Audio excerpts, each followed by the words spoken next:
A'udzubillahi minasyaitonirrajim. Bismillahirrahmanirrahim. Alhamdulillahi rabbil alamin, nahmaduhu wa nasta'inu wa nastaghfiruh. Wa na'udzu billahi min syururi anfusina wa min sayyiati a'malina.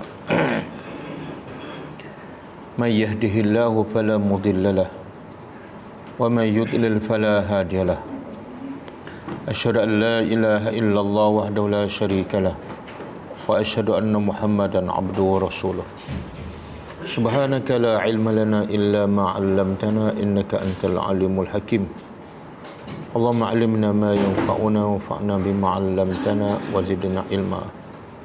Allahumma ati anfusana taqwaha wa zakkiha anta khairu man zakkaha. Anta waliyuha wa maulaha. Rabbi yassir wa la tu'assir, Rabbi tammim bil khair, amma ba'du. InsyaAllah kita sambung tadabbur surah Az-Zukhruf. Kita masuk ayat 61. Dan kita tengok pengajaran ayat lepas, ayat 57. Ayat 57. A'udzubillahi minasyaitonirrajim. Dari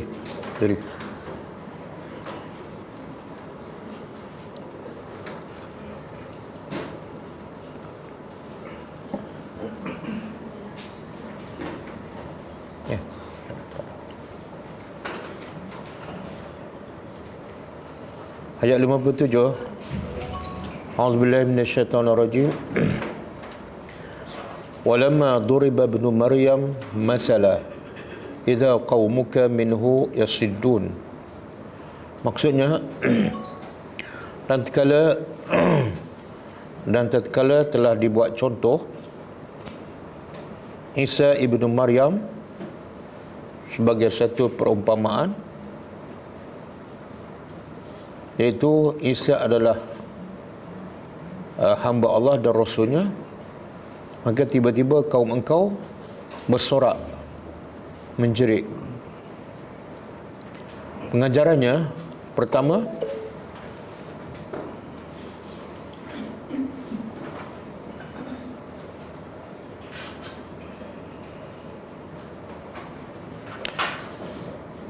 bukan semua Tuhan yang disembah selain daripada Allah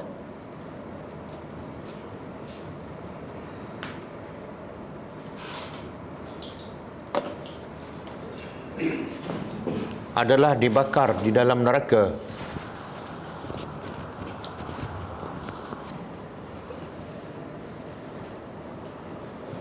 Kerana ada yang disembah oleh manusia, makhluk yang mulia dan hamba Allah yang soleh, seperti para malaikat, Nabi Isa AS,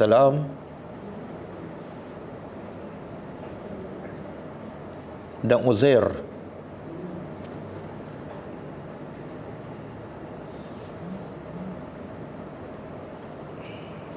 Mereka ini telah dicatat oleh Allah sebagai hamba yang beriman dan pasti akan dijauhkan daripada neraka.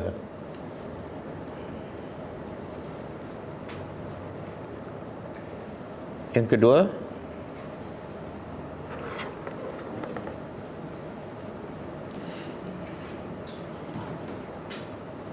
orang-orang kafir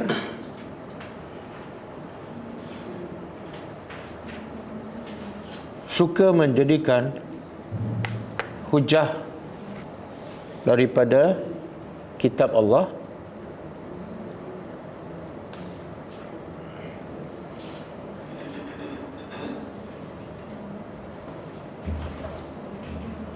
untuk menidakkan kebenaran yang ada di dalam Al-Quran.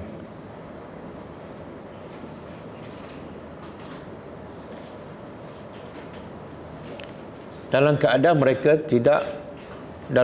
mereka tidak memahami maksud sebenar ayat-ayat Allah.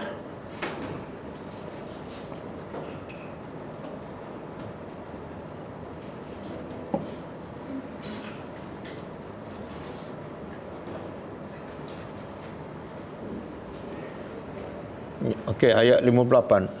Wa qalu aalihatuna khairun am huwa ma darabuhu laka illa jadal ma darabuhu laka illa jadala bal hum qaumun khasimun.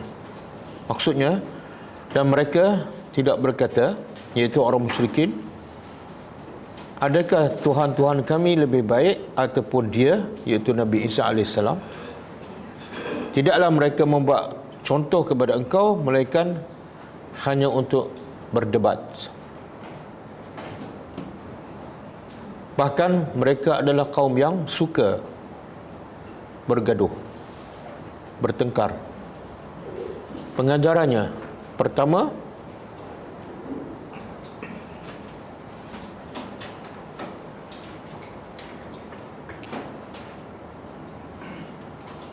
orang-orang kafir suka berdebat untuk menegakkan kebatilan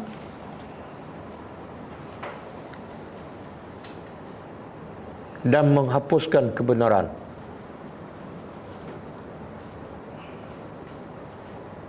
Dan itu adalah sifat yang tercela.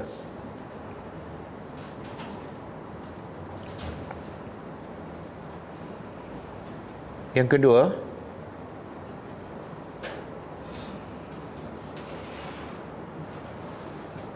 perdebatan yang terpuji, perdebatan yang terpuji dalam Islam ialah perdebatan untuk menegakkan kebenaran.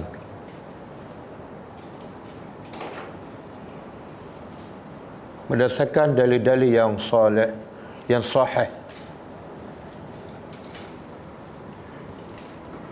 daripada Al-Quran atau hadis.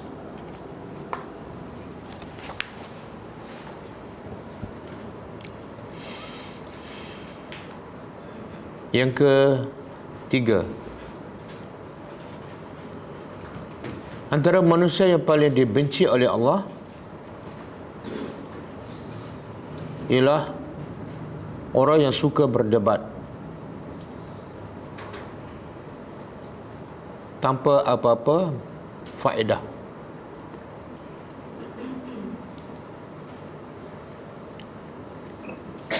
Ayat 59.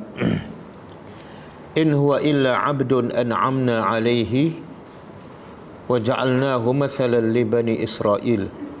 Maksudnya, tidaklah dia, iaitu Isa, melainkan hamba yang kami beri nikmat kepadanya dan kami jadikannya perumpamaan, contoh kepada Bani Israel. Pengajarannya pertama,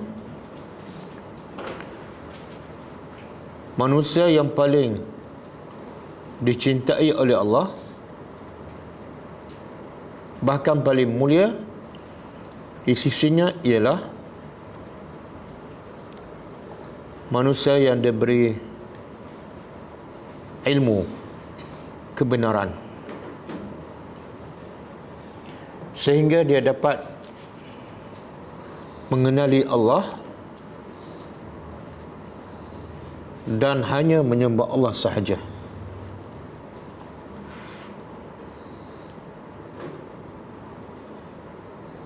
Yang kedua,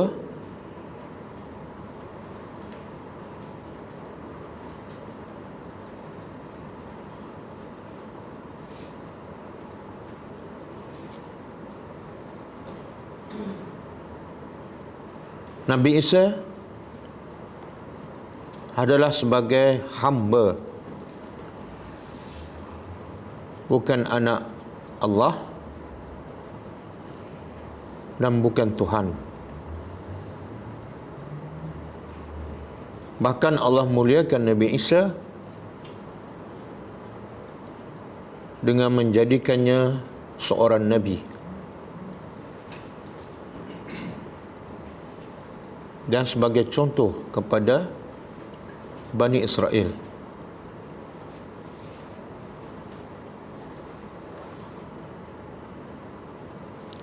Ayat 60. Walau nasya'u la ja'alna minkum malaikah fil ardi yakhlufun. Maksudnya, dan jikalau kami kehendaki, pasti kami jadikan daripada kalangan kamu malaikah, para malaikat, fil ardi, di bumi, yakhlufun, menggantikan manusia. Pengajarannya, satu, Allah Maha Berkuasa. Allah Maha Berkuasa menjadikan manusia, melahirkan malaikat. Melahirkan malaikat. Dan malaikat itu memakmurkan bumi Allah. Sebagaimana Allah berkuasa melahirkan Isa tanpa ibu, tanpa bapa.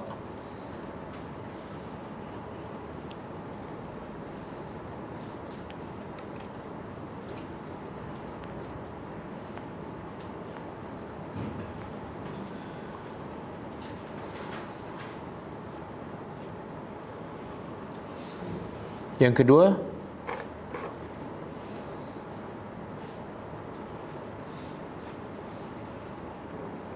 jikalau Allah menjadikan malaikat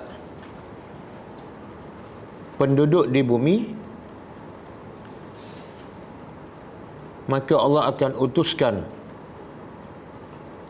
malaikat sebagai rasul.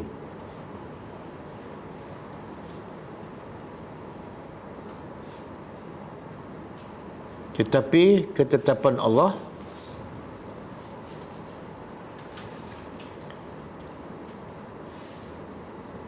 dan hikmahnya dengan menjadikan manusia tinggal di muka bumi dan malaikat di langit.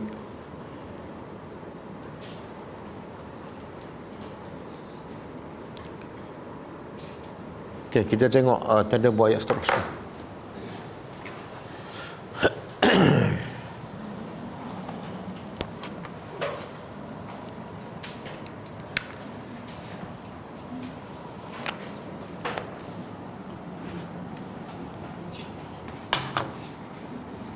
Okey, ayat yang lepas Allah menceritakan bahawa Nabi Isa itu bukanlah anak Tuhan ataupun Tuhan, dengan membawa bukti-bukti. Kemudian Allah juga menafikan pegangan orang-orang musyrik Mekah yang mengatakan bahawa malaikat adalah apa dia? Anak perempuan Tuhan. Allah dah nafikan. Kemudian ayat hari ini Allah balik semula cerita pasal Nabi Isa AS. Cerita Nabi Isa AS sebagai peringatan kepada ahli kitab dan juga kepada kita semua. Apa dakwah yang dibawa oleh Nabi Isa AS? Allah kata wa innahu, dan sesungguhnya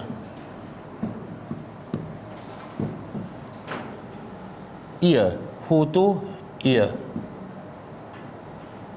la ilmun, lam apa dia? Lam dia satu inna, yang kedua lam. Jadi inna ni dengan lam adalah dua huruf taukid, penegasan.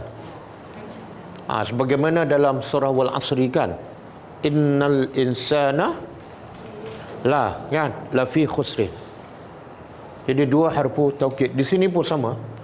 Sesungguhnya dia tu siapa? Nabi. Sebenarnya ada tiga pendapat, nanti saya sebut. Sesungguhnya dia iaitu Nabi Isa AS. Lam, pasti. Ilmu apa dah? Ilmu dah jadi bahasa Melayu kan? Dalam bahasa Melayu, kalau ilmu dia terjemah apa? Pengetahuan. Tapi dia terjemah dan dia pakai dua-dua sekali. Ilmu pengetahuan. Apa lagi? Orang Melayu dia terjemah, lepas tu dia pakai dua-dua. Malam Lailatul Qadar, kan? Lailatul tu makna malam. Jadi 2 malam, kan? Okey. Jadi ilmu tu ilmulah.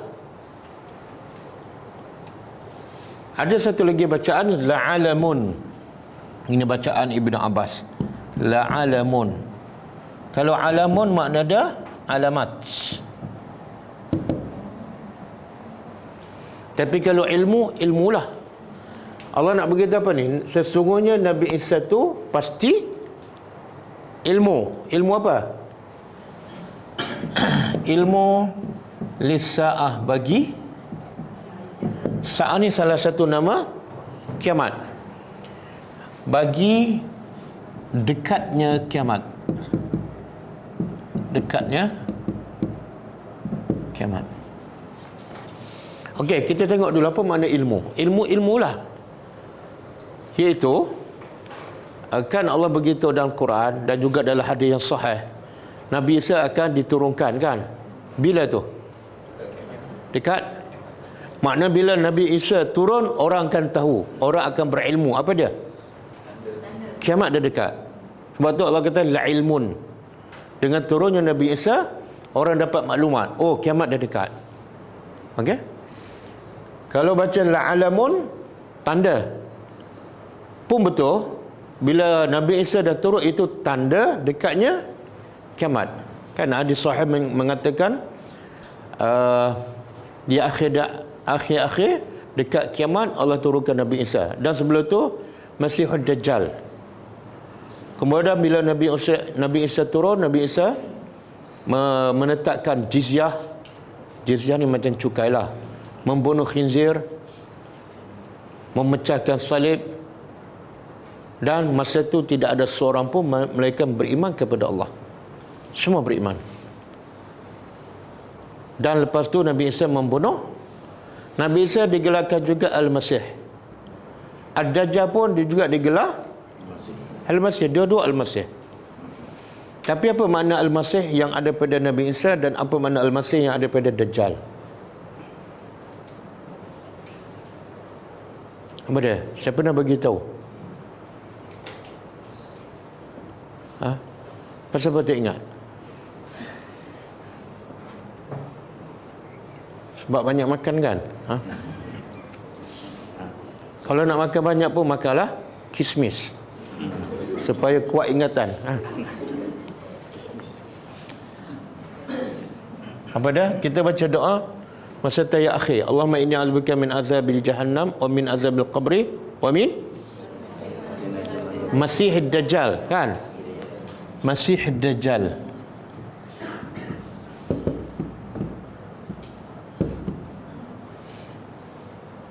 Dan Isa pun juga digelar Al-Masih. Isa ibnu Maryam. Siapa ingat? Tak ingat semua? Okey, apa dah? Isa sapu. Masih itu nama, maksud dia ialah menyapu. Masaha. Macam perbuatan saya ni. Saya ni sedang masaha. Kalau orang yang menyapu, Masih. Jadi Nabi Isa digelarkan Al-Masih sebab apa? Sebab Allah bagi kelebihan dia, dia boleh mengubat segala penyakit dengan hanya sapu. Kalau buta dia sapu je, celak. Kalau sopak dia sapu je, hilang. Kalau Nabi Isa ada zaman kita, agak-agak Nabi Isa sempat tak berdakwah? Tak sempatlah, sebab semua datang nak merawat penyakit, kan? Okey, Masihud Dajjal pula apa makna? Dia sapu timur dan barat untuk menyesatkan manusia. Daripada timur ke barat dia berjalan untuk menyesatkan manusia. Al-Masih. Ada juga pendapat Masih itu, Masih Dajjal ialah orang yang disapu ataupun dipadam sebelah matanya. Kan Dajjal ada satu mata, kan? Okey. Jadi akhirnya Al-Masih membunuh Al-Masih. Al-Masih Isa membunuh Al-Masih Dajjal.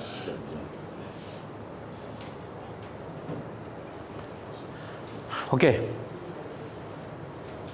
Cuba buka surah ni. Surah An-Nisa 157.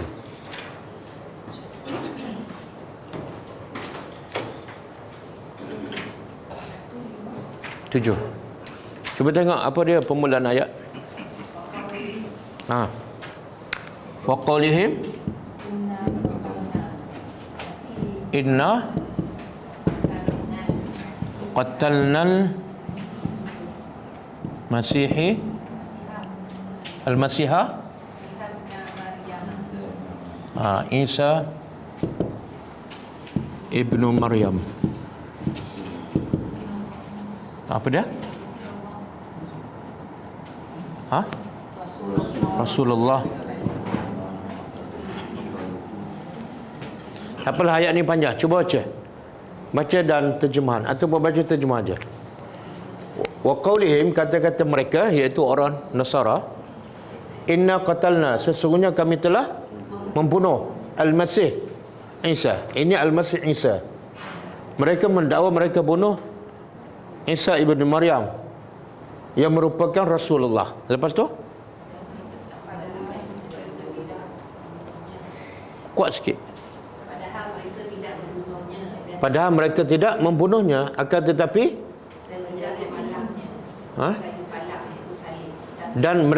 padahal mereka tidak membunuh dan mereka tidak mensalibkan Nabi Isa. Allah sendiri menafikan. Tetapi Allah buat apa? Allah syubbiha lahum.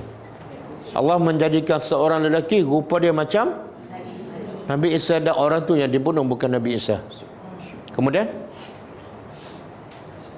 dan sesungguhnya orang-orang yang telah berselisih faham mengenai Nabi Isa, sebenarnya mereka berada dalam keadaan syak. Mereka sendiri yang bunuh tu pun dia syak, dia ragu-ragu. Betul tak yang kita bunuh tu Nabi Isa? Ada yang yakin, ada yang mereka sendiri berselisih. Lepas tu tiada sesuatu pengetahuan pun bagi mereka mengenainya selain daripada mengikut sangkaan semata-mata. Mereka kata mereka bunuh Nabi Isa. Allah kata apa? Mereka tak ada hujah, mereka tak ada dalil, bukti. Yang mereka bunuh tu betul-betul Nabi Isa. Mereka hanya sangka aja. Yalah tu kan. Okey. Lepas tu dan mereka tidak membunuhnya dengan yakin. Mereka tidak membunuh dengan yakin dan tidak mensalibkannya. Ada lagi kan? Okey, ayat seterusnya. Yang membarokah Ayat. Bahkan Allah telah mengangkatnya. Bahkan kalau mereka tak bunuh Nabi Isa ke mana? Jawapan ayat seterusnya. Bahkan Allah mengangkatnya kepada Allah. Lepas tu? dan Allah Maha Kuasa lagi Maha Bijaksana. Sekarang Nabi Isa duduk kat mana? Hidup ke mati? Jadi sebenarnya yang tak ada ni, yang tak mati ni berapa orang? Nabi Isa seorang ke ataupun ada lagi nabi-nabi lain yang tak mati? Nabi? Khidir ada dalil? Tak ada. Itu dakwaan kosong. Ada setengah ustaz dia bawa cerita Nabi Khidir tak mati, tapi tak ada dalil. Satu lagi nabi yang mereka kata tak mati, Nabi Idris pun Israiliyat. Semua cerita Israiliyat. Yang betul-betul tak mati satu je. Apa dalil ayat tu? Jadi pelik manusia kan. Ya Allah cakap dalam Quran terang-terang jelas, dia tak nak faham. Ya Allah tak cakap dalam Quran, dia cari pula bawa maksud tambah. Itulah perangai manusia. Lepas tu Dan tidak ada seorang pun dari kalangan ahli kitab melainkan dia akan beriman kepada Nabi Isa sebelum matinya, dan pada hari kiamat kelak Nabi Isa akan menjadi saksi terhadap mereka. Subhanallah. Sekarang ramai orang Nasrani yang fanatik pada Nabi Isa, menganggap Nabi Isa adalah Tuhan. Tapi Allah beritahu di akhir nanti bila Nabi Isa turun, tak ada seorang pun Nasrani, mereka semua beriman pada Nabi Isa bahawa dia adalah Nabi dan dia adalah hamba Allah, bukan anak Tuhan. Semua sekali. Sebab tu zaman Nabi Isa nanti bila dia turun, semua orang akan beriman kepada Allah. Tak ada seorang yang kufur. Dan semua akan aman, bahagia. Sebab tidak ada kekufuran. Okey. Ini ahli kitab je. Ha? Dia ahli kitab makna orang Nasrani, Orang yang berfahaman berdasarkan kitab. Kitab apa dia? Orang Nasrani kitab apa? Injil. Tapi kita ada lagi tak masa tu? Masa Nabi Isa bunuh Dajjal, masa semua keadaan aman, semua orang dah beriman, kita ada tak? Ha? Nak tahu ada tak ada, tengok umur berapa sekarang. Sebab Nabi kata umur umatku antara 60 dengan 70. Dan Nabi Isa tu nak turun tu sebelum tu berlaku lagi tanda-tanda lain kan. Jadi rasa kita tak sempat lah. Jangan minta panjang umur sampai zaman Nabi Isa kan. Takut lagi bertambah dosa. Okey?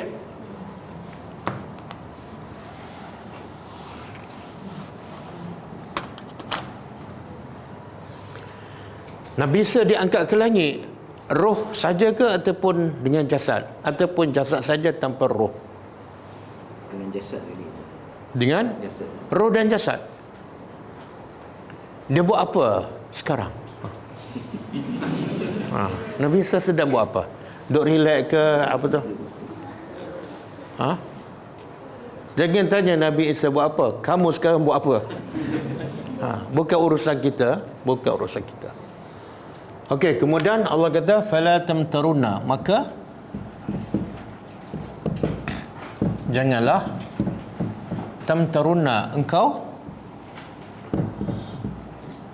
ragu-ragu dengannya. Dengan apa ni? Jangan ragu-ragu dengannya. Dengan apa? Dengan hari kiamat ni, as-sa'ah. Okey, saya nak sebut tadi hu tu balik pada Nabi Isa kan. Kenapa Allah kata Nabi Isa tu sebagai tanda dekat kiamat? Sebab disebut dalam hadis bila Nabi Isa turun itu adalah tanda-tanda kiamat kubra kan. Satu. Yang kedua, Nabi Isa itu adalah sebagai tanda kiamat, iaitu bila Allah matikan manusia, lepas tu Allah hidupkan kembali. Apa bukti Allah tu hebat? Ada pada Nabi Isa. Iaitu Allah boleh melahirkan Nabi Isa tanpa Allah Maha berkuasa nak menghidupkan semula. Bagaimana Allah melahirkan Isa tanpa bapa? Yang kedua, yang ketiga, makna di sini hu ialah Al-Quran. Hu tu makna dia Al-Quran, iaitu sesungguhnya Quran tu adalah tanda dekatnya kiamat. Macam mana tu? Macam mana dengan Quran orang tahu ada kiamat? Sebab cerita-cerita pasal kiamat ada tak dalam Quran? Cerita pasal tanda-tanda kiamat ada tak dalam Quran? Kalau siapa faham Al-Quran, dia akan tahulah kiamat pasti akan berlaku. Okey? Maka janganlah kamu ragu-ragu. Kenapa Allah larang? Jangan ragu-ragu tentang kiamat pasti akan berlaku. Kenapa larang? Logiknya, bila kita larang anak kita jangan keluar malam. Bila dia keluar kan, kalau anak kita tak pernah keluar pun, maghrib je masuk rumah tak pernah 50 tahun, tiba-tiba kita larang jangan keluar malam. Betul tak larangan tu? Tak betul lah. Anak kita pun pelik, mak aku apa hal ni ha. Tapi bila anak kita selalu keluar, baru kita. Jadi bila Allah larang jangan ragu-ragu pasal kiamat, sebab apa? Ramai orang ragu-ragu. Bahkan dalam 1000 orang, berapa ramai yang syak pasal kiamat, yang ragu-ragu? Berapa ramai? Itu nombor bomba. 999. Yang yakin daripada 1000 yakin seorang je. Betul? 999 ni termasuk tak orang Islam? Ya. Orang Islam sendiri, kalau orang kafir, kalau orang Islam sendiri ragu pada hari kiamat, orang kafir ragulah. Apa bukti? Semua yang tak solat, semua yang tak beriman, semua tak ikut perintah Allah, tak percaya dia tu. Sebab bukti dia percaya apa dia? Taat je lah. Bukti kamu yakin ada kiamat, buatlah persiapan. Ada orang Islam yang tak sedar tu mana ni? Ragu-ragu ni orang Islam kan? Ada juga orang Islam yang tak sedar. Ramai. Sebab itulah yang masuk neraka ni bukan orang kafir saja. Orang Islam ada tak masuk neraka? Jadi itulah yang tak sedar tu. Tak sedar diri. Jadi soalannya? Tak ada, sebab tadi Ustaz kata ragu-ragu dan yang pasal ragu-ragu kan. Saya siapa sebab ragu, sebab ragu. Tak, semua orang Islam yang tak laksana perintah Allah ragu-ragu itu. Kalau kamu yakin pasti kamu buat kan, ha? Kalau kamu yakin kalau tak makan lapar, tak makan membawa penyakit kan, kamu yakin, apa kamu buat? Makanlah. Saya yakin makan tu menyihatkan badan dan mengelakkan penyakit, tapi saya tak nak makan. Kamu tak yakin itu? Betul? Ada tak macam tu? Dia 3 seminggu tak makan. Mungkin dia bukan ragu-ragu tapi dia menangguhkan untuk taubat semua tu kan. Dia fikir umur dia masih panjang lagi, nanti boleh. Dah, okey, kalau kita yakin dengan makan tu kenyang, kita tangguh tak makan? Pula. Saya yakin makan ni kenyang tapi saya nak tangguh seminggu. Cuba test. Okey. Tak ada ragu-ragu. Sebab tu Allah kata awal-awal ayat surah Baqarah. Zalikal kitabu, Quran adalah kitab yang tidak ada keraguan. Apa bukti? Kalau kamu tak ragu pada Al-Quran, kamu baca, kamu faham, kamu ikut. Bila kamu tak ada masa nak faham, kamu ada keraguan. Quran ni ada manfaat tak? Sebab tu kamu tak ada masa kan? Betul kan? Tapi kalau belajar di sekolah, ada 15 subjek pun kamu belajar semua. Sebab apa? Kamu yakin. Kalau tak ambil satu subjek mungkin tak lengkap kan? Kamu pun belajar. Tapi bab Quran tak berapa yakin. Ada raib. Okey. Kemudian wattabi'uni. Sebab itulah Allah pentingnya hari kiamat ni. Antara benda yang Nabi tekan 13 tahun di Mekah, apa dia? Pasal masalah rezeki ke, masalah kehidupan ke, masalah membina keluarga ke, masalah apa? 13 tahun. Akidah pasal apa? Hari kiamat. Bahkan Allah wajibkan setiap orang beriman wajib ingat pasal hari kiamat 17 kali sehari. Allah wajibkan. Kalau tak ingat, tak sebut, tak sah solat dia. Apa dia? Maliki Yaumiddin. Allah nak bila kita baca setiap kali kan 17 kali ingat ada hari kiamat, dan masa tu hanya Allah saja yang berkuasa. Kamu tak ada kuasa apa-apa. Kan? Bila masuk kubur tak boleh buat apa-apa dah. Jadi 17 kali Maliki Yaumiddin, Maliki Yaumiddin. Tapi lepas tu buat dosa. Sebab apa? Yang dibaca tu tak masuk dalam hati. Okey, wattabi'uni, dan ikutlah aku. Ikut siapa ni? Nabi Isa alaihissalam. Nabi Isa ataupun Nabi Muhammad.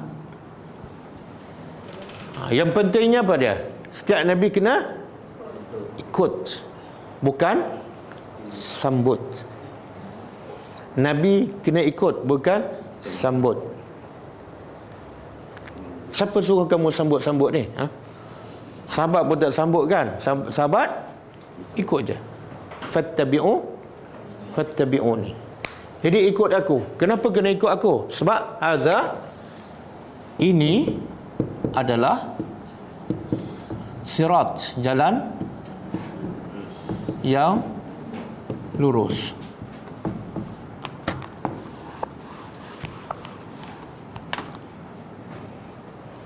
Jadi kita minta tak jalan yang lurus setiap hari? Bila? Surah Fatihah. Cuba baca ayat tu. Hafal ke? Apa dia? Cuba terjemah.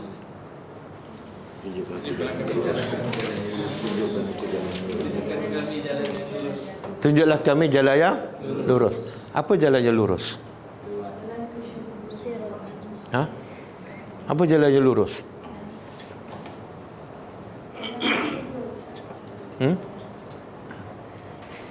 Apa jalan yang lurus? Ha? Kuat sikit apa dia? Taat pada Allah. Macam mana cara nak taat pada Allah?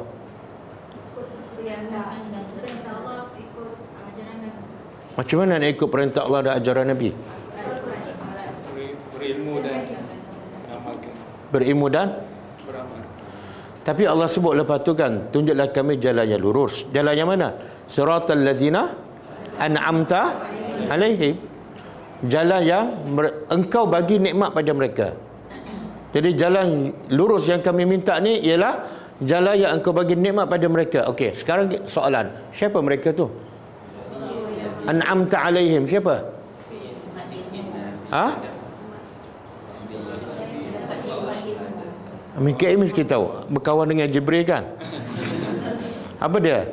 Jalan orang yang siapa mereka yang Allah bagi nikmat pada mereka, yang kita minta supaya kita jadi macam mereka. Tak Allah sebut dalam ayat. Satu para nabi, yang kedua siddiqin, yang ketiga syuhada, yang keempat salihin. Jadi yang pertama nabi, makna apa? Kena ikut nabi barulah dapat siratan mustaqim. Kena ikut nabi. Kalau ikut nafsu, ikut tok guru, ikut pendapat orang ramai, mustahil dia jumpa siratal mustaqim. Asal kena ikut nabi, ittabi'uni. Berapa ramai yang dalam salat ihdinas siratal mustaqim, siratal ladzina an'amta alaihim, 40 tahun, tapi akhirnya yang dia ikut di luar salat apa dah? Yang orang ramai buat, yang tok guru buat, tak. An-nabiyyin, siddiqin, syuhada, salihin. Okey.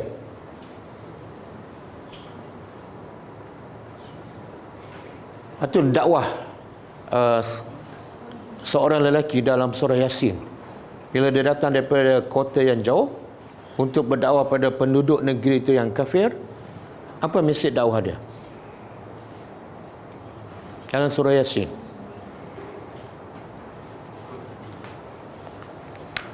Baca tak surah Yasin? Qala ya qaumi. Sambung. Start daripada bawah. Yasin. Ya qaumi ittabi'ul mursalin. Dia kata, wahai kaum aku, ikut mursalin, bukan ikut aku. Mesej jelas. Salah bila kita berdakwah, kita ajak orang ikut kita, ikut kumpulan kita, ikut NGO kita, salah. Sebab apa? Setiap orang ada kelemahan. Setiap NGO, kumpulan ada kekurangan. Tapi kalau Rasul ada kekurangan, tak ada. Sebab dia wahyu daripada Allah. Maka sebab itu bila berdakwah kena jelas Al-Quran dan Sunnah.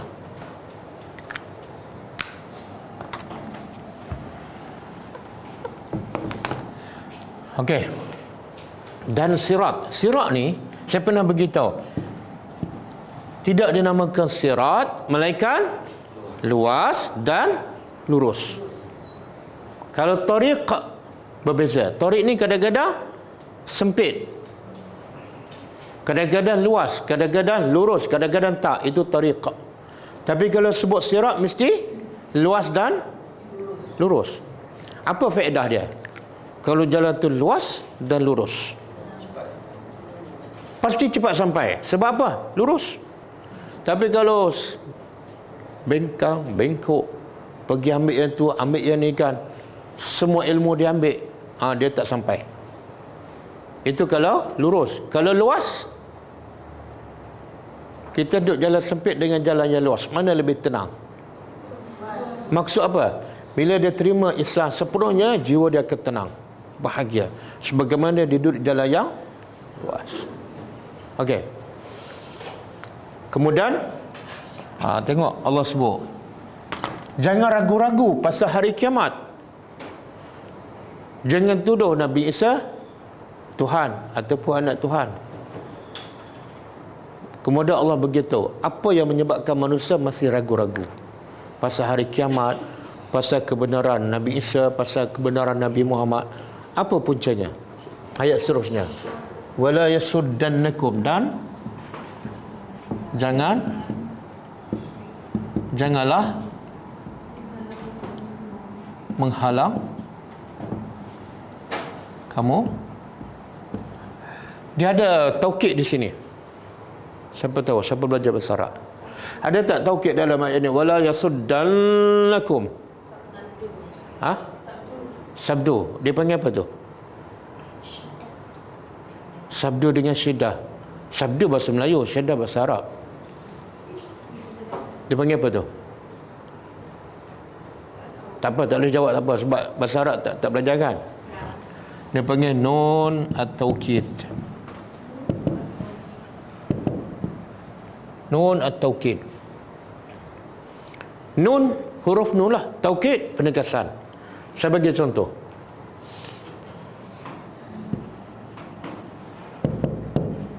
Yaktubu Muhammadun.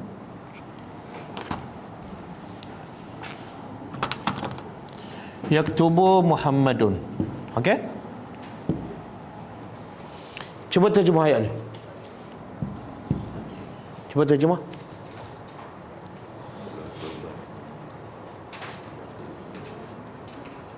Oh, tak belajar bahasa Arab. Yaktubu menulis. Muhammad tahu? Jadi Muhammad menulis. Saya bagi tahu seseorang Muhammad sedang menulis, dia tak percaya. Dia tak percaya. Dalam bahasa Arab, bila tak percaya kita tegaskan dengan apa? Dengan nun taukid. Yaktubanna. Nun ni dia panggil nun taukid. Jadi sekarang makna dia dah berbeza sikit. Sesungguhnya Muhammad sedang menulis. Tadi inna kan? Tadi inna. Inna pun harfu taukid. Apa beza inna dengan nun taukid? Apa beza? Inna sesungguhnya juga. Nun taukid sesungguhnya juga.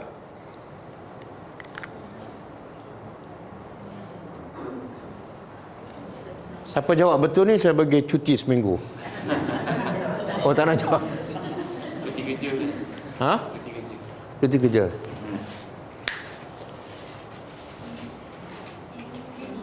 Okey. Contohlah kalau saya nak buat ayatkan Muhammadun Rasulullah. Muhammad Rasulullah. Orang tak percaya. Maka saya buat nun taukid ke saya buat inna? Ha? Inna. Inna Muhammadan. Sekarang nampak tak beza nun taukid dengan inna?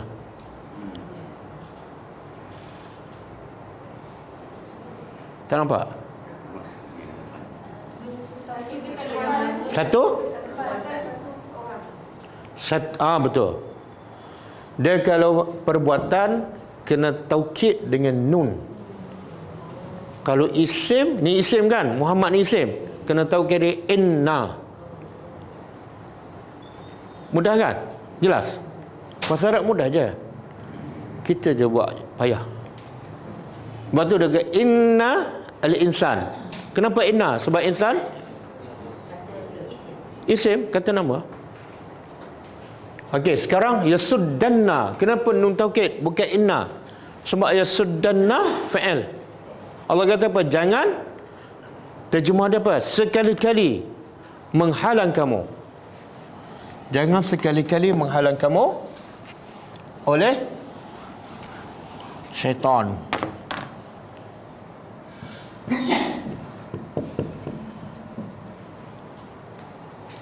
Kenapa? Apa munasabah Allah sebut pasal syaitan ni? Sebab yang orang Nasrani menuduh Nabi Isa adalah anak Tuhan ataupun Tuhan. Siapa penghasut dia? Syaitan. Orang beriman tak yakin pada hari kiamat. Siapa yang menghasut dia? Syaitan. Orang Islam tak percaya langsung pada hari kiamat sehingga tak bersedia. Siapa yang kacau dia? Syaitan. Semuanya syaitan. Tapi syaitan sebenar, dia bersalah sepenuhnya ataupun kita juga ada saham? Kita kan? Syaitan ada dua dosa lah. Satu, dia sesat. Yang kedua, menyesatkan orang. Dosa kita apa dia? Dosa kita ikut syaitan. Mana lebih baik? Ikut syaitan ataupun ikut Allah? Saya ulang soalan. Mana lebih baik? Ikut syaitan ke ikut Allah? Allah. Tapi masa azan subuh, ramai ikut Allah ke ikut syaitan? Ikut syaitan. Kan cakap tak sama kan? Lebih baik ikut Allah. Tapi majoriti manusia ikut syaitan. Sebab tu Allah bagi sebab. Kenapa jangan ikut syaitan? Jangan jadikan syaitan menghalang kamu daripada kebenaran.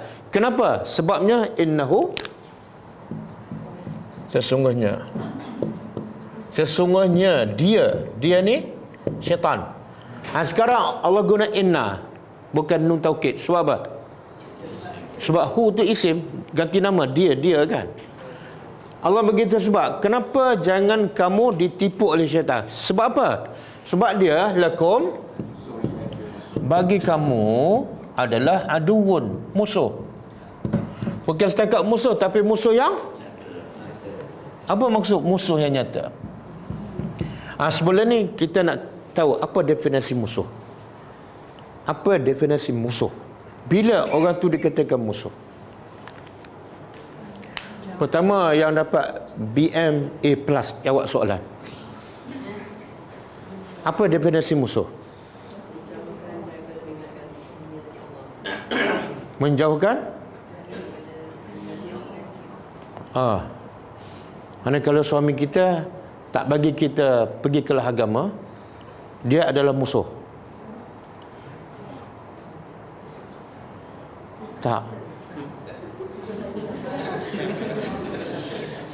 Kalau kita nak solat kan, suami kita kata jangan solat lagi. Adakah suami kita musuh? Oh ya. Tak, itu antara contoh musuh lah. Tapi definisi musuh yang bawa mudarat pada kita,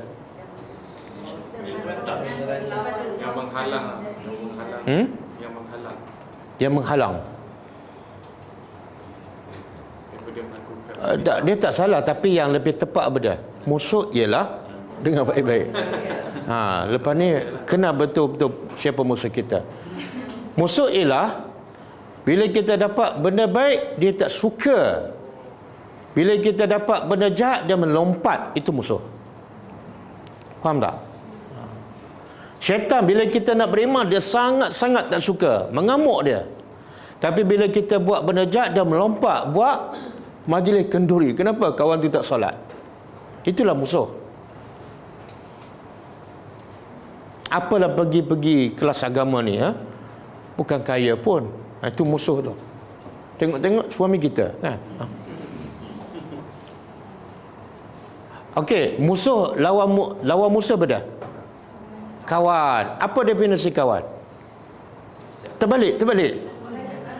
Kalau dia tengok kita berubah jadi baik, kita dapat benda baik, dia suka dia ucap terima kasih, jazakallah, dia ucap tahniah. Dan bila kita dalam kesusahan, dia pun sama sedih. Bila kita silap, dia pun sedih dan dia tegur. Itu kawan. Boleh faham? Tapi kalau kita berkawan dengan seseorang dah 20 tahun, kita buat salah pun dia tak tegur, kawan ke musuh? Musuh. Bila kita nak buat baik, dia kata tak payahlah warak, kita dah berkawan lama, sama je kita ni. Musuh ke kawan? Mulai sekarang kamu adalah musuh aku. Tapi dalam hati je lah, dengan isytihar. Betul? Orang yang paling tak suka kita belajar agama dan dapat hidayah siapa? Syaitan. Sebab tu Allah kata innahu syaitan tu bagi kamu hanya musuh. Kemudian mubin pula. Apa makna musuh? Sebenarnya kalau sebut musuh dah cukup, tapi Allah tambah lagi mubin. Orang kita pula dia ada pula zikir apa? Zikir mubin apa? Tak tahu. Yasin mubin. Ada kan? Apa dia?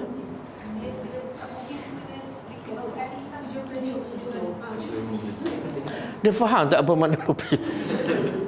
Orang Melayu ni pelik sungguh lah. Kalau Nabi ada pensan ke? Okey. Syaitan ni adalah satu musuh, yang kedua mubin. Apa maksud mubin? Tengok tak, tengok permulaan dia. Bila dia jadi musuh? Bila Allah suruh dia sujud pada Adam, kan? Itu Allah, siapa yang suruh? Allah, bukan malaikat. Allah yang suruh. Masa tu mubin, terang-terang dia engkar perintah Allah. Itu makna mubin. Terang-terang dia sanggah perintah Allah. Kenapa aku nak sujud pada Adam? Aku kan lebih baik. Jelas, clear. Itu makna mubin. Dia tak berlapik dah. Ni Tuhan suruh ni, tak apalah. Aku nak pura-pura sujud. Tak ada. Direct je, terang-terang. Aku tak nak sujud. Lepas tu, bila Allah laknat dia, apa dia kata? Terang-terang dia bersumpah daripada Allah. Terang-terang, mubin. Dia tak kata, okey, tak apalah. Cuma aku minta satu je. Panjangkan umur. Bukan setakat tu dia minta. Panjangkan umur untuk aku sesatkan hamba engkau. Terang-terang, mubin. Cuba buka surah ni. Surah An-Nisa. Ayat 16. 16 dan 17.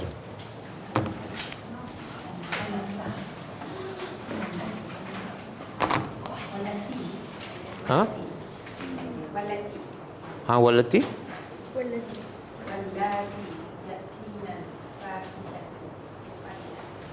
Bukan.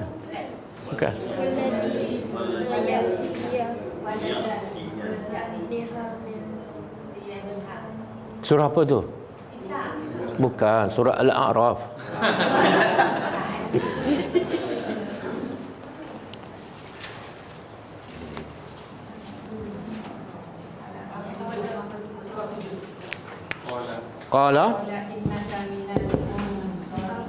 Qala innaka minal munzarin.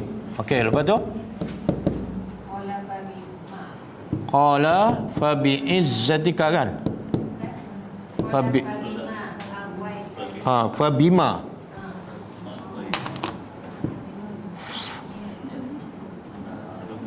Fabima aghwaytani.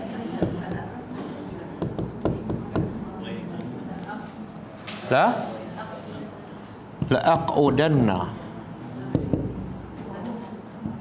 aq'udanna, kan? Lahum siratakal mustaqim. Apa tu?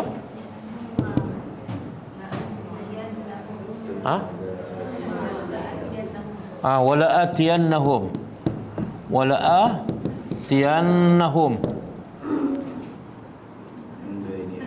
min baini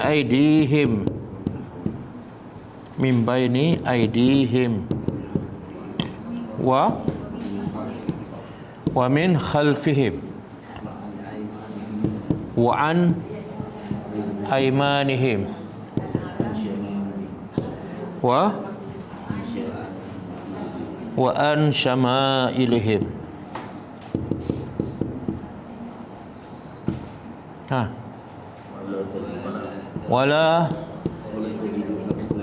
Wala tajidu aktsarahum syakirin.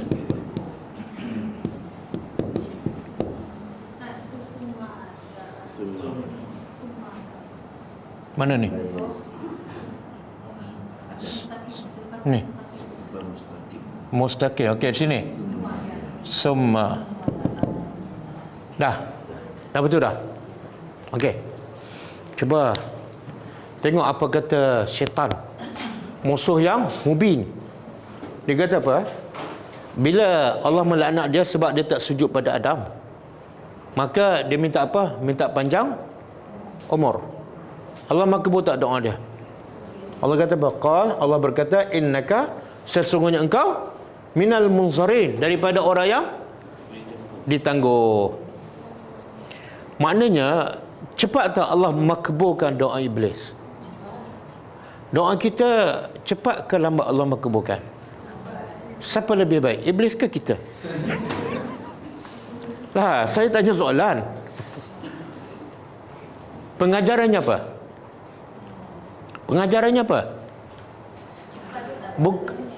Bukan semua doa dimakbulkan cepat baik, bukan semua.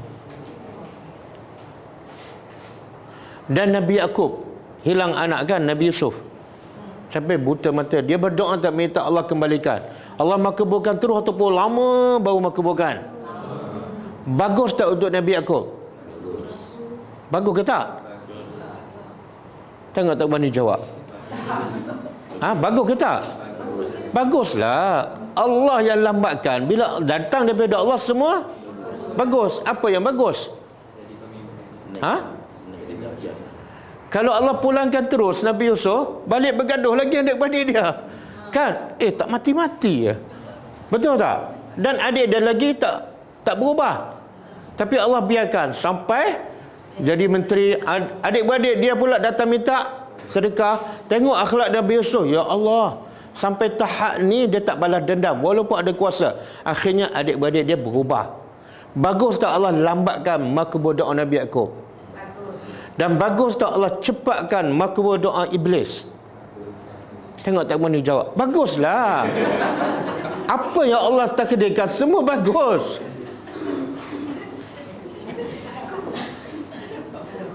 Dia tengok iblis, dia tak tengok Allah yang makbulkan. Apa yang bagus? Apa yang bagus? Tengok tengok. Lepas Allah makbulkan, apa iblis minta? Kita nak tengok bagus ke tak. Qal, apa kata iblis? Fabima aghwaytani. Maka dengan sebab dia cakap direct depan Tuhan ni. Bukan doa daripada jauh, depan Tuhan. Dengan sebab engkau telah sesatkan aku. Dalam minta umur panjang. Patut Allah makbulkan. Blame Allah pula. Sebab engkau sesatkan aku. Padahal siapa sesatkan iblis? Dia sendiri. Allah bagi pilihan tak? Sujud kan? Sujud ataupun tak? Tiba-tiba dia pilih untuk tidak sujud. Dia yang pilih. Tapi dia salahkan siapa? Dengan sebab engkau sesatkan aku, okey, aku nak balas dendam. La'aqudanna. Adan apa ni? Apa ni? Nun apa? Nun taukid. Makna sebelum dia tu apa dia? Isim ke fa'il? Perbuatan ke kata nama? Perbuatan. Terjemah? Di sini ada dua harfu taukid, satu lam. Tengok iblis tu, biadab. Dengar kau iblis. Satu, dia salahkan Tuhan. Yang kedua, dia bersumpah ni. Pasti, sesungguhnya aqoda beda. Kalau itu ya sedu kan, menghalang. Kalau aqoda duduk. Qa'ada yaqudu duduk. Tengok iblis guna perkataan. Aku akan duduk pasti. Sesungguhnya aku akan duduk lahum bagi mereka hamba-hamba engkau sirataka, jalan engkau yang, maksud apa ni? Mana-mana hamba engkau yang nak cari jalan yang lurus, aku akan duduk kat situ. Halang. Dia tak kata halang. Duduk tu apa makna? Duduk di mana dia akan duduk sampai betul-betul manusia tak boleh pergi ataupun jumpa kebenaran. Kalau halang tu orang nak pergi je lah, dia lepas. Tak. Dia duduk kat situ. Dia usah habis-habisan. Kalau perlu berkampung seminggu lah. Oh, nak pergi kelas tadabur. Boleh faham? Dan di sini pengajarannya apa? Bila syaitan akan duduk ataupun halang manusia? Bila? Siratal mustaqim. Pengajarannya apa? Pengajarannya, siapa yang tak cari jalan mustaqim, jangan risau, relax. Syaitan tak kacau kamu. Yang syaitan nak kacau siapa dia? Yang ihdinas siratal mustaqim bukan baca, tapi lepas solat dia cari. Ni syaitan kacau habis-habisan. Boleh faham ni? Nabi kata apa? Ikut aku, sebab ikut aku adalah siratal mustaqim. Bila orang tu mula cari siratal mustaqim? Bila dia mula belajar Quran dan sunnah. Bila orang tu nak ikut sunnah, syaitan akan kacau. Kalau nak ikut benda yang macam orang ramai, silakan. Kita adalah satu company. Boleh faham? Kemudian syaitan tak puas hati lagi. Clear, mubin. Dia isytiharkan secara terang-terang. Depan siapa ni? Depan Allah. Aku akan duduk halang siapa-siapa hamba engkau yang nak cari siratal mustaqim. Kemudian kemudian la'atiyannahum. Ada nun taukid lagi. Nun taukid dengan lam. Kemudian pasti aku akan mendatangi mereka ni yang nak kepada siratal mustaqim min baini aidihim, dari depan. Wa min khalfihim, dari belakang. Wa an aymanihim, dari kanan. Wa an syama'ilihim, dari apa maksud tu?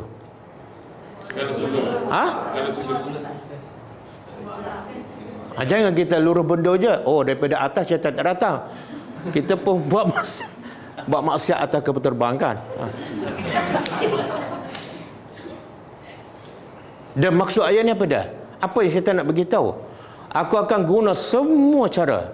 Kalau tak ada gagal depan, belakang. Kalau gagal belakang, kanan, kiri. Semua cara, semua sudut, semua peluang. Aku akan hasut manusia. Mubin tak? Pemusuhan dia sangat mubin. Dan akhirnya dia bagi tahu rizak dia. Rizak kerja dia menyesatkan manusia pada.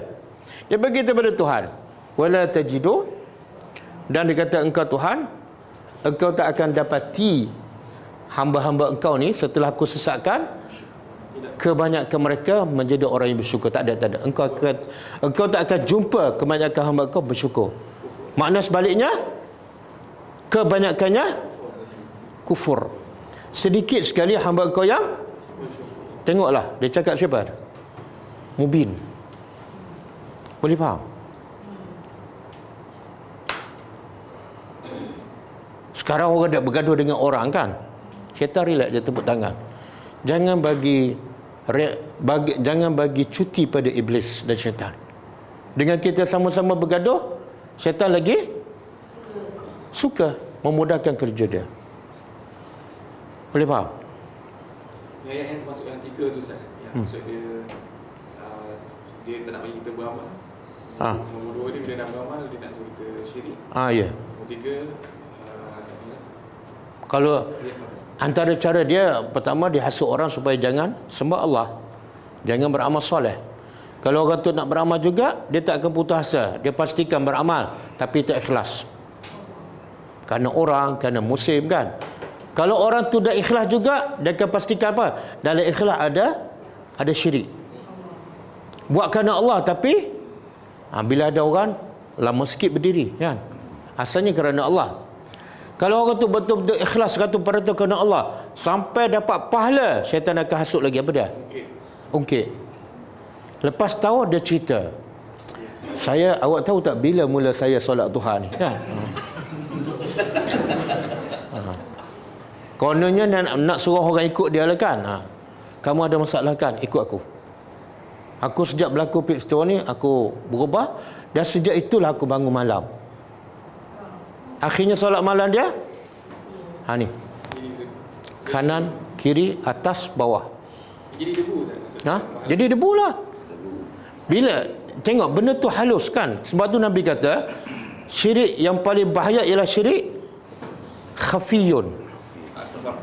Syirik yang tersembunyi, kita tak sedar pun. Kita dah ikhlas, tiba-tiba cerita kan.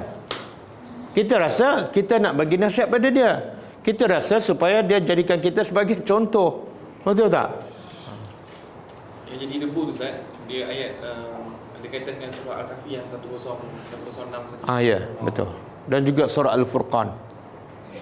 Boleh Tengok halus je, syaitan cucuk.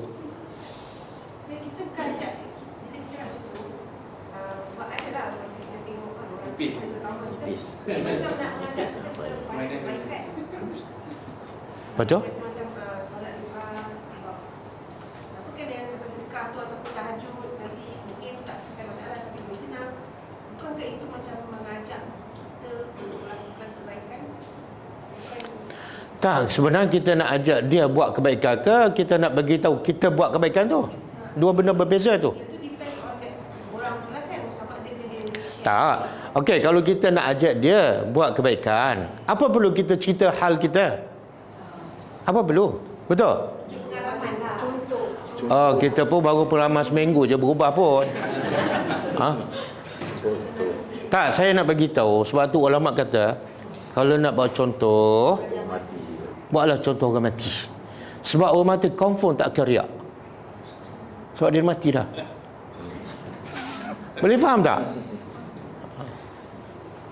Tapi kita ni masih hidup. Bila cerita, orang tanya pula, ya Allah, Masya Allah, hebatnya kamu. Ada lagi tak solat dah yang kamu solat? Ada. Tapi saya beritahu satu-satulah. Saya buat kelas. Siaplah. Maknanya dia macam sedik riak tu kan. Ya. Kita takut. Halus lah dia punya tu. Lagi pula kita nak cerita amalan kita, cuba tanya diri kita, amalan yang kita buat tu betul tak diterima? Kan? Nak jadi contoh benda orang, confirm tak? Ada tak kamu dapat wahyu? Confirm solat tajuk kamu diterima? Tak ada. Jadi ceritalah kisah para sahabat kan, confirm insya-Allah mereka ahli syurga. Okey. Kita salafus salih tabi'in.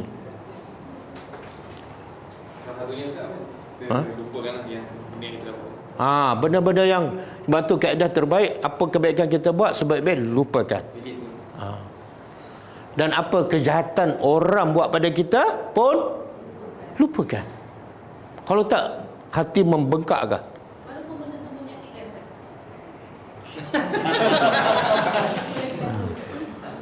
Okey. Dia kita rasa menyakitkan, tapi Allah bagi pilihan tak? Allah ni rahmat. Bila orang buat pada kita, Allah ataupun Islam membenar tak untuk kita balas kejahatan dia? Ya, adil. Kisaskan. Tapi Allah lagi sayang pada kita. Sebab tu Allah bagi pilihan. Kamu ada hak nak tuntut balik ataupun nak balas kejahatan orang. Kamu ada hak, itu hak kamu. Tapi aku nak bagi yang terbaik. Maaf. Bila kita nak terbaik, lagi susah. Kan? Sakit hati kan? Nak maafkan. Bila kita dapat mengalahkan nafsu kita yang sakit hati itu, kita boleh terima redha, besar ganjaran pahala. Tapi kalau kita simpan, pahala tak dapat, hati pun sakit. Betul? Kawan tu lagi, berapa kali aku cakap aku tak nak bayar, lagi sakit hati kan? Okey.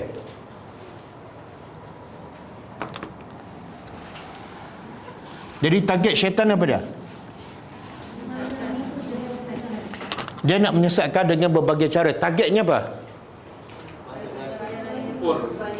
Sikit je yang bersyukur. Syaitan tahu, akhirnya ada sekelompok manusia yang dia tak boleh tipu. Orang ni tetap beriman dan tetap bersyukur. Siapa mereka tu? Siapa mereka tu? Yang ikhlas. Illa ibadaka minal mukhlasin. Kecuali mubin, jelas. Dia cakap depan Allah, kecuali hamba aku yang ikhlas, aku tak boleh buat apa. Tipu macam mana pun dia tak terkesan. Dan yang ikhlas tu hanyalah qalilun, sedikit je. Okey. Semoga Allah masukkan kita dalam kumpulan yang sedikit. Ada seorang lelaki, dia tawaf, dia sambil bertawaf dia berdoa, ya Allah, Allahumma ja'alni minal qalil. Ya Allah, jadilah aku daripada kumpulan kecil. Jadi Umar dengar, apa pelik ni, doa Nabi tak pernah ajar. Kenapa kamu minta kamu dijadikan daripada kumpulan orang yang kecil, yang sedikit? Maka dia jawab pada Umar, kamu tak dengar ke ayat Allah Subhanahu Wa Taala? Allah kata apa? Wa qalilun min ibadiyasy syakur. Sedikit sekali hambaku yang bersyukur. Aku nak jadi yang sedikit tu. Yang Allah cakap tu. Boleh doa macam tu? Boleh? Okey. Jelas tak permusuhan ni syaitan? Jelas. Cukup jelas. Walamma, dan tatkala jaa, telah datang. Kenapa jam dah tak ada? Rusak. Tatkala telah datang Isa. 11 bil bayyinat, dengan keterangan. Apa keterangan ni? Bukti-bukti ataupun dikatakan mukjizat. Bukti tentang kebenaran Nabi Isa. Dia adalah Rasul, dia adalah hamba Allah, dia bukan anak Tuhan. Apa buktinya? Apa bukti Nabi Isa? Banyak kan? Boleh merawat semua penyakit, buta, sopak kan? Boleh menghidupkan orang mati. Dia duduk kat kubur, dia seru orang yang dalam kubur keluar. Itu bukti apa tu? Bukti bahawa Nabi Isa adalah utusan Allah. Jadi bila Nabi Isa datang dengan bukti-bukti, Nabi Isa berkata, qad ji'tukum, sesungguhnya ji'tukum, aku telah datang kepada kamu bil hikmah, dengan hikmah. Apa makna hikmah di sini? Ada ahli tafsir mentafsirkan kenabian. Aku datang kepada kamu dengan kenabian, dengan sifat kenabian. Sebab orang hikmah ni makna bijak lah. Orang paling bijak siapa? Orang paling bijak Nabi lah. Sebab itulah kenapa Nabi orang paling bijak. Sebab dia bercakap daripada Allah. Allah adalah sifatnya Al-Hakim. Jadi siapa yang bercakap berdasarkan Al-Quran, dia akan menjadi orang yang bijak, orang yang cerdik.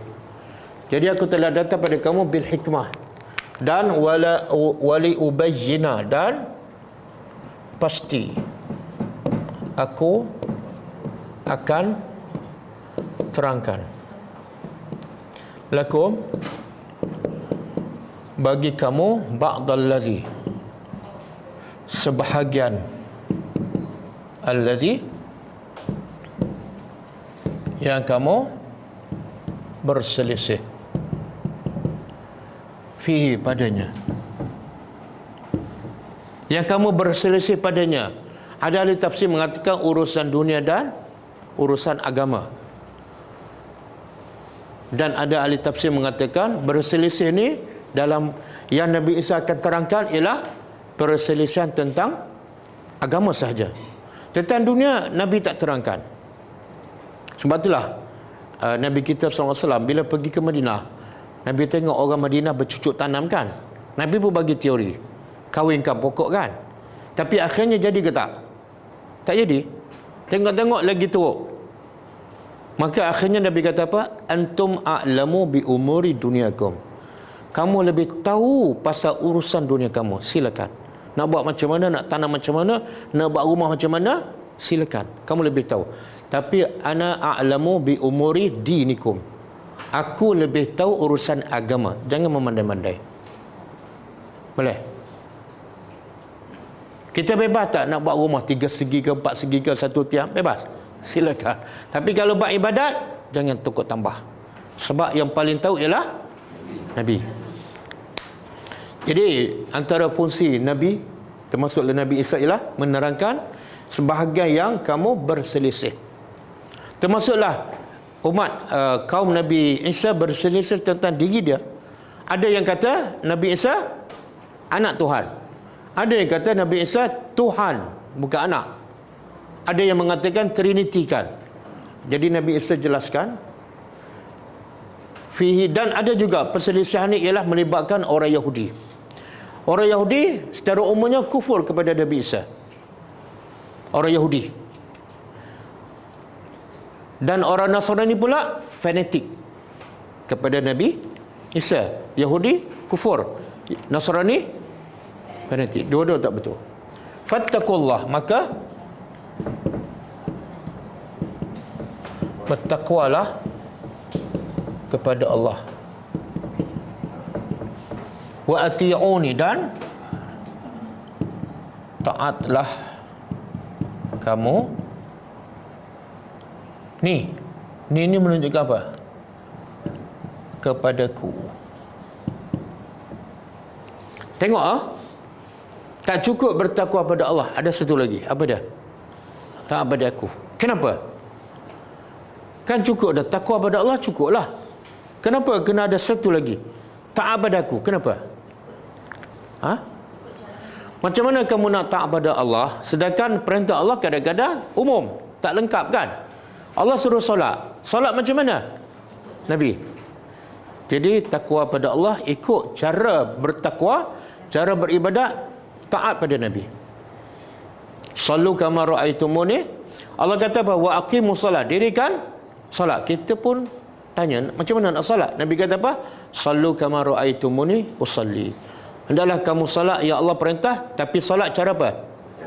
Cara aku solat. Jadi kalau kamu takwa pada Allah tapi tak taat pada Nabi, tak betul. Kalau kamu taat pada Nabi semata-mata, tak takwa pada Allah, lagi tak betul. Jadi takwa kena seimbangkan dengan ketaatan kepada Nabi. Okey, bolehkah?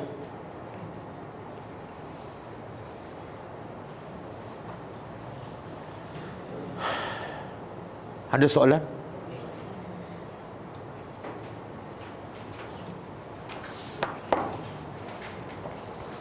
Ada soalan, tak ada soalan? Okey.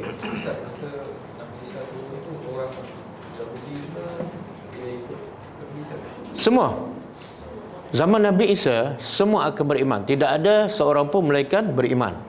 Dan semua keadaan masa itu, masyarakat, negara, semua aman. Aman wa tmi'nan.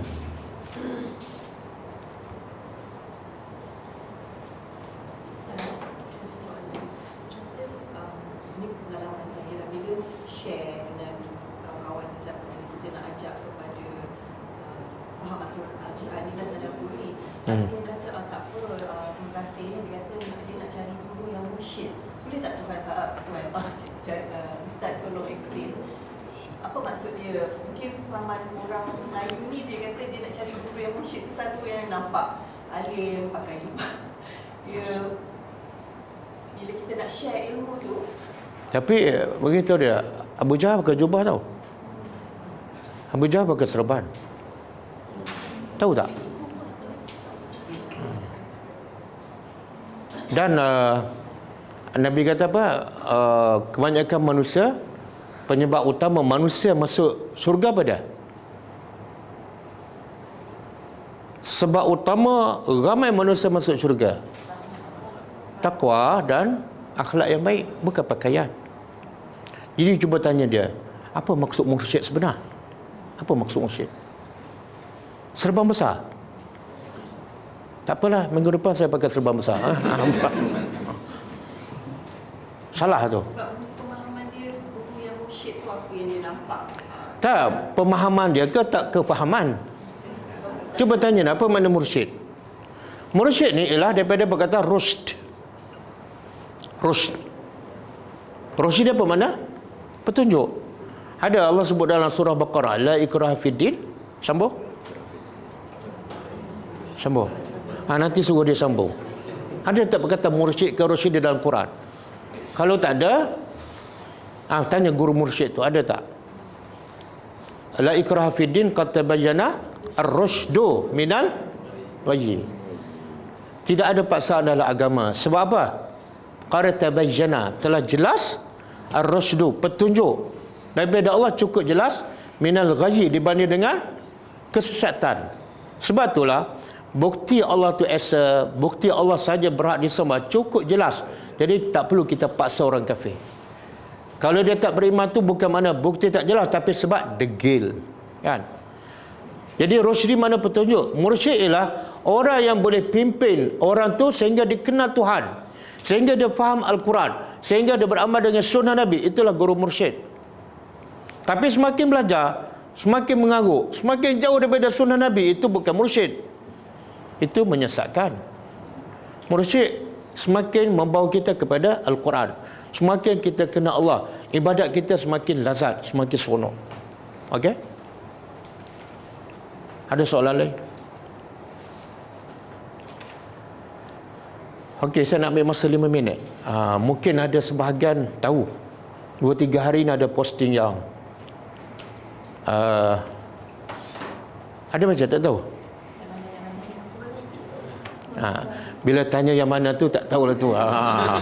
Sebab benda ni dia ada sekumpulan orang, bila disiarkan, diwairalkan video pendek saya pasal apa ni, saya cerita kenapa kita bergaduh pasal Tuhan di mana. Kan? Dia orang-orang dahulu sejak Nabi Adam sampai Nabi Muhammad tak bergaduh Tuhan di mana. Yang mereka bergaduh pasal beriman dengan kufur je. Betul? Bahkan zaman Nabi pun tak ada orang pun, sahabat ke orang musyrikin, pertikaikan Allah di mana. Yang mereka pertikaikan ialah Allah adakah patut disembah ataupun Tuhan mereka. Itu je. Maksud Allah sebut dalam surah Al-Hajj, hazani khasmani ikhtasamu fi rabbihim. Allah kata ini dua kumpulan ni ikhtasamu, yang sentiasa bergaduh tentang apa? Fi rabbihim, tentang Tuhan mereka. Bukan tentang di mana Tuhan, tapi tentang sembah Allah ataupun kufur. Dua je. Masuk syurga sebab beriman, masuk neraka sebab kufur. Jadi saya sebut tu dalam video, kemudian video tu dipoto. Jadi ada sebagai orang salah faham sehingga dia menganggap bahawa saya mengiyakan akidah yang mengatakan Allah di mana-mana. Saya kata cuba cek dulu, tanya saya apa maksud saya cakap tu, apa maksud yang tersiratkan. Tapi daripada video pendek terus dia buat kesimpulan, dia hantar posting. Dia kata mengaji tadabbur banyak-banyak tak ada guna kalau tauhid tak betul, boleh sesat. Ini kata-kata ustaz. Mengaji tadabbur banyak-banyak, tauhid tak betul, boleh sesat. Ada orang tanya sesat kat mana? Boleh tak clear, spesifikkan apa yang sesat? Tak jawab. Rupa-rupa kita tengok posting lain, dia kata apa? Pelik. Satu benda yang pelik, mengajar tadabbur tapi mengatakan, orang yang mengatakan Allah di arasy adalah orang yang tak faham Quran. Dia tuduh pada saya lah tu. Pernah tak saya kata saya menindakkan Allah di arasy? Cukup clear kan? Tengoklah video yang terbaru minggu lepas. Cukup clear. Saya bila mengajar Quran, mestilah saya cakap apa yang Allah cakap. Yang mengatakan Allah di mana-mana, dia tak ada buat Al-Quran, sebab tak ada pun ayat Allah di mana-mana. Macam mana dia boleh kata orang yang tak ada buat Al-Quran? Pelik. Sebab akhirnya mengatakan orang yang mengatakan Allah di arasy adalah tak faham Al-Quran. Siapa dia cakap? Saya lagi pelik, macam mana awak boleh faham macam tu?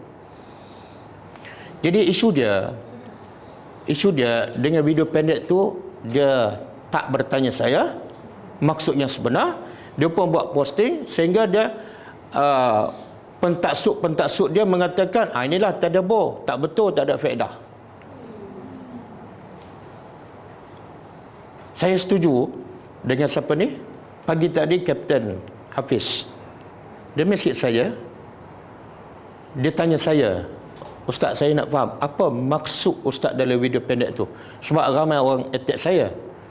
Saya kata, saya puji, inilah cara sunnah yang terbaik. Bila kita dapat satu video, jangan terus buat kesimpulan dan hukum. Kapten saya kata, walaupun awak bukan ustaz, tapi cara awak lebih baik daripada ustaz. Awak tanya saya dulu. Jadi sebenarnya video tu maksud saya ialah, kenapa kita nak bergaduh pasal Tuhan di mana, yang akhirnya tak ke mana-mana, tak berkesudah. Ini isu lama dah, betul tak? Orang yang berdebat, dia tak akan mengalah. Sebab dia yang mengatakan Allah di mana-mana, mindset dia mesti betul. Yang mengatakan Allah di arasy salah. Bila kita berdebat dengan dia, apa hasilnya? Semakin semakin berpecah, semakin bergaduh. Yang akan jadi masa siapa? No, yang di luar sana, yang tak reti akidah langsung, yang tak solat, yang banyak buat dosa setiap hari, orang miskin beratus ribu di luar sana terabai. Sebab apa? Orang yang berilmu lebih masa kepada nak berdebat benda yang tak berkesudahan. Betul tak? Dan saya bukan nak cakap apalah. Berapa ramai student saya PM pada saya sebab dia belajar tadabbur, dia berubah daripada buat benda bidah, dia tinggal semua buat amalan sunnah. Saya boleh bagi nombor telefon pelajar yang berubah dengan sebab tadabbur Al-Quran. Tapi dia senang-senang cakap belajar tadabbur tak ada faedah. Siapa kamu? Kamu dah cek tak? Kamu dah lah tak mengajar tadabbur, tak mengajar orang kepada kebaikan. Apa sumbangan kamu pada agama? Apa sumbangan kamu untuk orang faham Quran dan Sunnah? Tiba-tiba kamu kata belajar tadabbur tak ada kebaikan. Belajar tadabbur, tauhid tak betul boleh sesat. Saya pun pelik. Nabi kata aku tinggal pada kamu dua perkara. Satu, Quran dan Sunnah. Dan siapa pegang pada dua-dua, dia tak akan sesat selama-lama. Tiba-tiba ada seorang ustaz kata tadabbur banyak-banyak, tauhid tak betul, sesat. Macam mana boleh sesat kalau ikut Al-Quran? Asas Al-Quran ialah asas tauhid daripada Al-Quran. Semua buku-buku tauhid yang kamu ajar bertahun-tahun, dia sumbernya Quran. Dan orang musyrikin Mekah yang rusak akidahnya, Nabi betulkan dengan apa? Quran. Sehingga mereka yakin pada Allah, mereka korban untuk agama Allah segala-gala, harta dan nyawa sebab faham Al-Quran. Berapa ramai yang duk belajar akidah bertahun-tahun tapi nak korbankan masa untuk pergi berdakwah tak ada. Nak korbankan harta untuk dakwah pun kadang-kadang tak. Tapi belajar akidah bertahun-tahun, kan? Nabi ajar akidah pada sahabat, terus melahirkan sahabat yang sanggup korban untuk agama. Abu Bakar dengan hartanya, sahabat dengan nyawanya, sebab mereka faham Al-Quran. Dan sebab itulah Islam kuat dan Islam tersebar, sebab mereka faham Al-Quran. Macam mana kita kata belajar tadabbur, siapa tak faham? Mana akhlak Al-Quran kamu? Allah kata apa?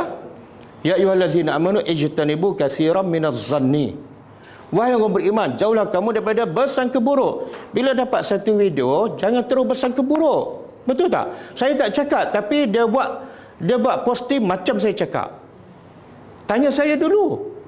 Mungkin ada tersirat, mungkin saya salah faham, mungkin dia salah faham. Tanya saya bukan duduk di Afrika. Saya bukan duduk di Kutub Utara. Saya duduk Shah Alam. Ada nombor chat tanya, betul tak? Mana tabayyun?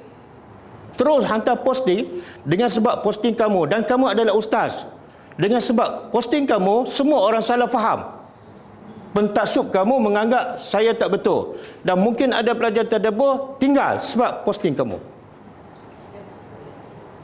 Jadi ini satu tuduhan yang berat. Mengatakan saya seolah saya kata Allah di mana-mana. Satu ayat pun saya tak cakap. Bahkan saya konsisten daripada dulu sampai saya mati. Saya akan cakap apa yang Allah cakap dalam Quran. Allah istawa di atas arasy. Ada seorang ustaz tu dia kata, anta tak betul. Dia pun baca surah Al-Buruj. Dia pun tak ingat. Kita buka Quran. Yang surah tu pun tak ingat. Nak komen orang. Kemudian ada cerita Ashabul Ukhdud pertahankan akidah sampai kena bakar. Jadi dia nak beritahu, saya ni tak pertahankan akidah. Dia tak baca ayat yang selepas dia baca tu apa dah? Innal ladzina fatanu al-mu'minin. Sesungguhnya orang yang memfitnah orang beriman. Selepas surah itulah dia tak baca ayat tu. Innal ladzina fatanu al-mu'minina wal mu'minat tsumma lam, kemudian mereka tak bertaubat, falahum azabu jahannam walahum azabul hariq. Siapa yang fitnah orang beriman, bagi mereka azab jahannam dan azab yang membakar. Baca ayat tu. Sekarang kamu fitnah saya tak cakap apa pun. Satu dosa besar. Sebab tu saya kata tadabbur Al-Quran dulu. Jangan komen orang tadabbur Al-Quran. Boleh faham?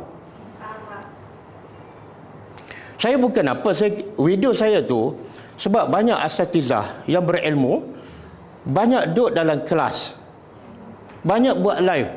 Orang miskin kat sana tu dahagakan ilmu, bukan sikit. Dan kita tahu sirah Nabi, Nabi banyak duduk bersama orang miskin. Allah kata wasbir nafsaka ma'al ladzina yad'una rabbahum bil ghadati wal ashi. Allah kata pada Nabi, sabar duduk bersama orang miskin yang berdoa beribadat pada Allah pagi dan siang. Sabar. Jangan tiadakan masa kamu untuk asnaf. Kan, jangan duduk dalam kelas saja. Saya kata silakan, nak mengajar silakan, tapi bagi masalah sikit kepada orang di luar sana. Jangan duduk dalam kelas saja. Nabi pergi berdakwah ke mana-mana, bukan duduk satu tempat. Sebab tu dakwah Nabi berkembang. Nabi hantar Mus'ab bin Umair ke Madinah. Nabi hantar Muaz bin Jabal ke Yaman. Nabi sendiri pergi ke Taif. Dan dalam surah Yasin, waja'a min aqsal madinati rajulun yas'a, datang seorang lelaki daripada hujung kota berdakwah. Jadi dakwah ni kena keluar, kena pergi, kena cari mad'u, bukan duduk dalam kelas. Dan apa Allah kata pada Nabi Musa? Izhab ila Fir'aun, pergi ke istana Fir'aun, pergi berdakwah, jangan duduk kat situ je. Itu maksud saya. Jangan duduk dalam kelas lepas tu bercakap pasal akidah. Tapi berapa ramai di luar sana mati dalam kejahilan. Okey. Bukan nak marah. Tapi ceklah dulu, tanyalah dulu kan. Sekarang satu fitnah. Berapa orang tersilap faham sebab posting kamu. Kamu adalah ustaz. Nama cantik kan, baik tu. Sepatut kamu sebarkan salam, sebarkan rahmat pada orang ramai. Jangan jadikan center kamu macam Baitul Tahzir, tempat untuk mentahzirkan orang Islam, tempat untuk memecah belahkan orang Islam. Nabi mula sampai di Madinah apa Nabi cakap? Afsyus salam, sebarkan salam. Wa atimut ta'am, bagi makan. Wasilu arham, dan sambung silaturahim. Wasallu wan nasu niyam, dan solatlah malam dalam keadaan orang tidur. Tadkhulu bil jannah, tadkhul al jannah bisalam. Kamu akan masuk syurga dengan mesej pertama Nabi sampai di Madinah ialah sebarkan salam. Sebab tu orang Madinah, walaupun orang kafir mendapat rahmat kasih sayang Nabi. Ada seorang kafir nama dia Sumamah bin Usal. Dia orang musyrikin, dia memerangi Islam, tapi bila ditawan, Nabi ikat dia dalam masjid. Saya pernah ceritakan, Nabi ikat dia dalam masjid. Dan sebab apa? Sebab rahmat Nabi. Nabi tak maki hamu dia. Nabi tak kata kamu ni ahli neraka, tak. Nabi bagi peluang supaya dia beriman. Nabi ikat dia dalam masjid supaya dia nampak akhlak orang Islam. Sangat berkasih sayang, sangat rahmat.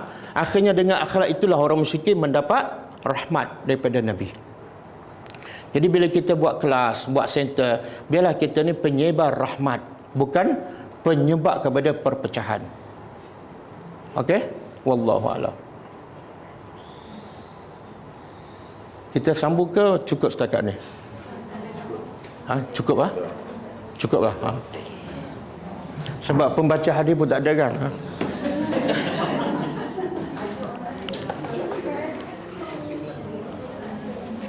Ustaz cakap tadi aliran sunnah ke atau bukan? Aliran sunnah lah. Sunnah juga.